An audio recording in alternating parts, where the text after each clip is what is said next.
Changelings are pasty doppelgangers that supernaturally adopt the faces of your friends or family, channeling the peril or joy of Feywild magic to infiltrate your politics or merely to right the wrongs of an old life. I've seen that face on my face.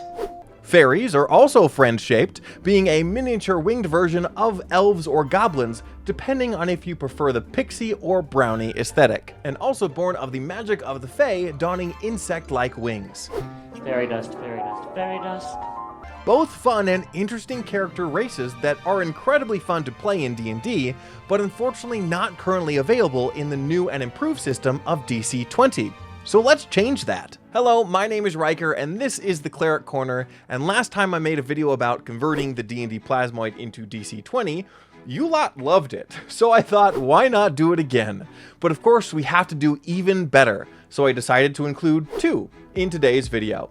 If there are other conversions you wish to see, let me know in the comments below, and if this video does well, there will be more to come. But to recap the system for those of you who are unfamiliar, the Ancestry system in DC20 gives you 5 points to spend on abilities within a race or within multiple if you are born from different lineages. There is a set package of abilities you can grab for ease, including a free 0-point ability, or switch them out for equally priced abilities in the expanded list. You can also take on negative traits for additional points to spend on additional features that you want. I have to. I gotta take the good with the bad. But basically what the goal is today is to create a default trait list for both our new Ancestry races that equal 5, and then create an expanded list for more customizability. Again, you can get a more in-depth explanation of the Ancestry system in my Plasmoid video. Now, one more disclaimer before we begin. At the time of writing this video, I only have access to the 0.8 version of the DC20 playtest, and even though future revisions aren't likely to change the Ancestry system too much, there is always the possibility.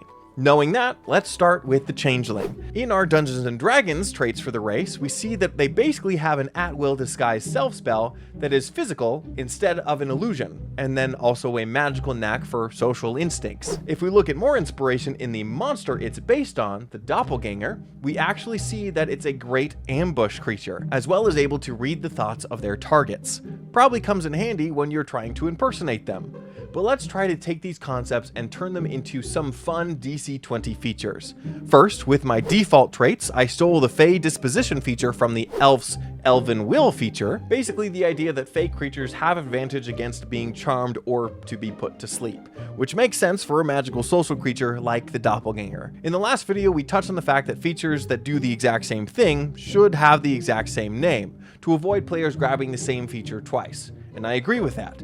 But being named Elven Will and putting it on my Doppelganger who is not Elven doesn't quite make sense. So here is me advocating for a change of name for some of the racial features so that they can be more universally used in the future. I am sure someone on the team is watching these videos, hopefully. But going on, I think the key feature of the Doppelganger is the shape changer feature, which I basically made from scratch, allowing you to change your form with an action point. However, in the original feature in D&D, you could change your shape, your size, and your voice all at the same time, but I think I find value and balance in separating those out. So I provided Magic Mouth as a feature that basically mimics voices and sounds, great for both humanoid conversations and making animal noises to distract the guards.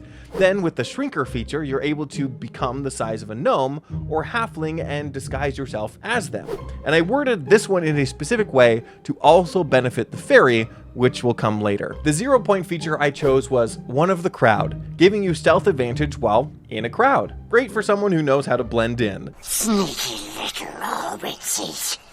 I see doppelgangers as basically the experts on humanoids, a creature that obviously understands their nature and habits enough to really pretend to be one, which comes out in our first expanded trait of humanoid expert, taking inspiration from the halfling's critter knowledge on being an expert on animals. The next couple features I took from the Fiendborn. The first one I changed from fiendish magic to fey magic, letting you choose from the enchantment or transmutation spell schools. It was a toss-up between transmutation and illusion, but I chose transmutation because doppelganger's shapeshifting is more transformative than it is illusory, and this one will also play into the features of the fairy as well.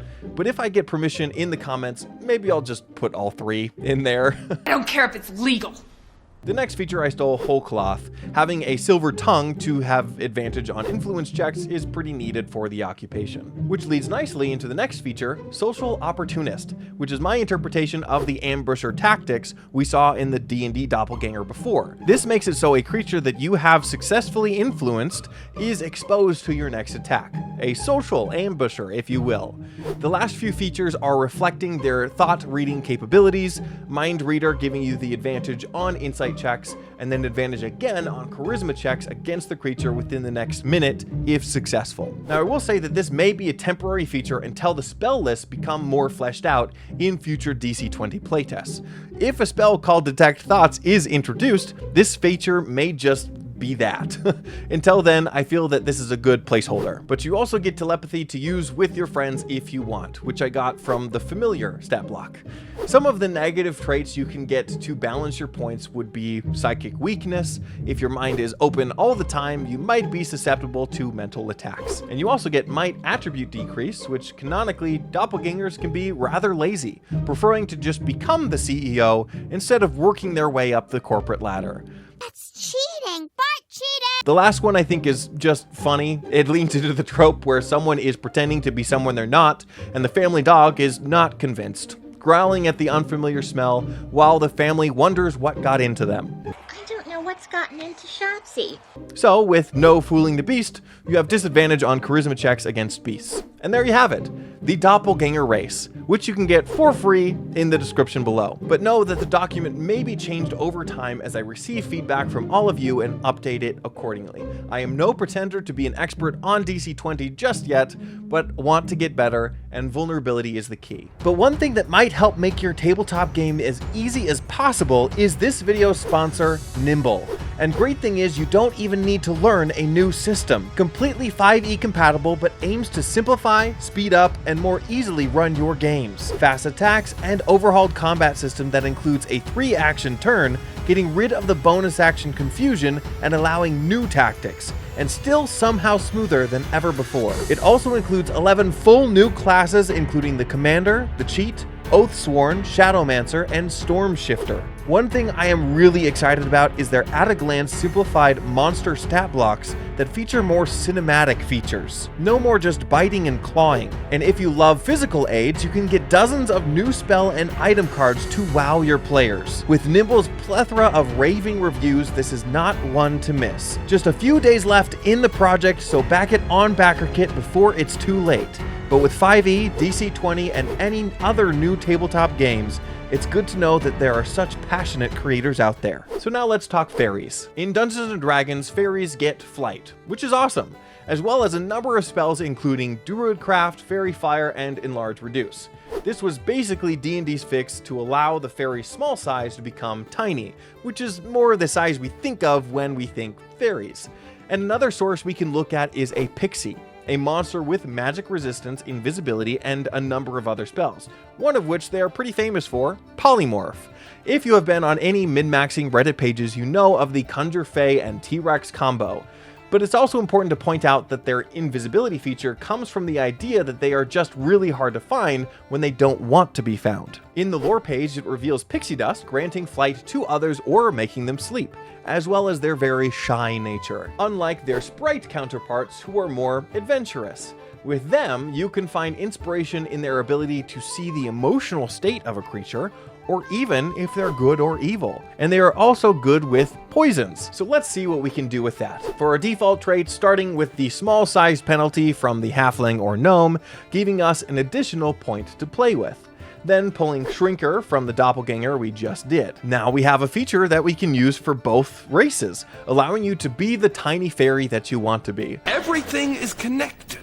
Now, of course, I had to give it flying feature, which I grabbed from the Beastborn, who has it laid out in stages, because we all know how powerful flight is, and it is represented in how the Dungeon Coach has laid out these features. As a default, it has a glide speed and limited flight, but full flight is reserved for the expanded traits. The last point in our defaults is Sleep Dust, which allows you to put someone asleep once per day, figuring that making someone unconscious is pretty powerful. And then I was tempted to steal the Halfling Beast Whisperer trait because many of us have seen the Tinkerbell movies and makes sense for fairies to talk to little critters. But they are also great with plant life, so I gave it flower power that works as a small druid craft, still having the option to switch it out with Beast Whisperer if you pulled from both heritages in a custom ancestry. More options are better. Back to expanded traits, I put in Flight Dust, giving it the prerequisite that they must be able to glide or fly themselves, basically sprinkling a creature with their fairy dust and sharing whatever flight traits that they have with a second creature for a short time. And then to hit the Poisoner aesthetic that we looked at before, you can have the Poisoner feature where they can take an action to coat a weapon with a poison. I took inspiration from the Venomous Natural Weapon from the Beastborn, where you can have a prerequisite of natural weapons, but then get to poison someone with every single attack. I think I pulled my punches with the Fairy Poisoner trait with having an action point to set up, and then only works once before you have to code it again. But that may be too weak, and to be honest, it seems to stick out a little against the other light and fun features, and then there's Poisoner, if you know.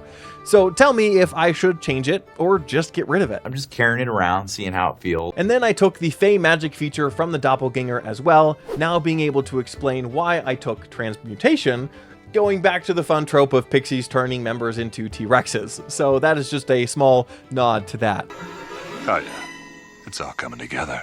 The Camouflage trait, also taken from the Beastborn, is a nod to its invisibility, but being able to disguise themselves as a flower or leaf or even insect as long as they keep still. Then the Empathic trait is for their ability to sense the emotion in creatures, giving them advantage on insight checks to determine emotion. As for the negative traits, you have Short-Legged and Might Attribute Decrease. I don't think I need to explain those. And then Timid, their natural disposition to be shy and hide, giving them disadvantage on charisma checks. I took inspiration from the Giantborn's Clumsiness trait that gives them disadvantage on agility checks. And I think that finishes off our fairy. So let me know if you would make any changes. Now I will mention again that a DM may grant more or less points to spend on Ancestries, depending on the power level that they are going for. But now you have 2 more races to bring to your DC20 table. Again, you can find the Doppelganger and Fairy race linked for free in the description below. And again, any interactions with this video tells me to continue to make these. So comment, like, share with your grandma, all that jazz. And if you want to support what I do on the channel, you can support me on Patreon, where you can find other D&D focused content, including 40 plus subclasses, magazine style supplements, and much more. My Patreon members also get nicely styled PDF document versions of the free stuff that I provide in these videos, including the one for the DC20 content in this one. And I also run monthly one-shot games for those of you who need that extra playtime. But until next time, go out there and make your worlds a better place. See ya.